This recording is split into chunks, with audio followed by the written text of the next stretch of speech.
देखिए, पूरे हरियाणा में एक बड़ी ही इलीगल प्रैक्टिस चल रही थी कि आड़ती जो है किसानों को उनकी फसल का जो बिल देना चाहिए या जे फॉर्म देना चाहिए उसकी बजाय कच्ची पर्ची हाथ से लिख के उनको दे रहे थे कि ये आपकी फसल का रेट लगा है।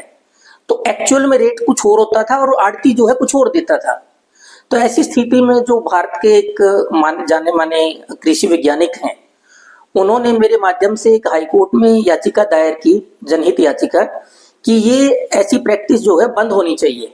27 जनवरी को हाईकोर्ट ने सरकार को आदेश दिए थे कि वो 30 दिन के अंदर इस मामले में अपना फैसला लें।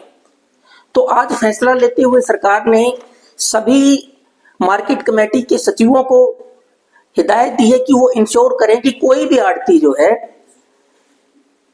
कच्ची पर्ची जो है किसान को ना दे और सिर्फ जे फॉर्म ही दे। मैं आपको बताना चाहता हूं कि जो जे फॉर्म है, जे फॉर्म में हर एक डिटेल लिखी होती है कि कितनी उसकी फसल है, उसका क्या रेट है, कितना मॉइस्चर है, सब कुछ उसमें लिखा होता है। तो वो तुरंत जे फॉर्म करने का इशू करने की हिदायत जारी की गई है।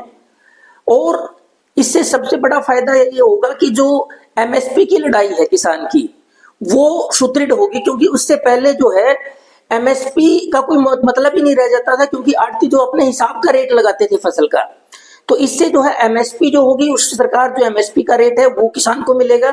दूसरी तरफ जो है किसान को ये होगा कि उसकी फसल कितने रेट में गई है, स्पेसिफिकली उसको कोई डिस्प्यूट होता है तो उसको पता लगेगा। और दूसरा सबसे बड़ा है कि जो टैक्स चोरी है, इवन मनी लॉन्ड्रिंग भी जो होने के चांस हैं, वो भी इससे बंद हो गया जो कमीशन एजेंट्स के द्वारा जो है। तो इससे जो है आने वाले टाइम में किसानों को बहुत ज्यादा फायदा होने की संभावना है। और जो फसल का सीजन चल रहा है, तो इसमें जो है मैं किसानों से, भाइयों से कहना चाहूंगा कि वो डिमांड करें, अगर कोई उनको कच्ची पर्ची देता है, कि हमें जे फॉर्म ही इशू करें।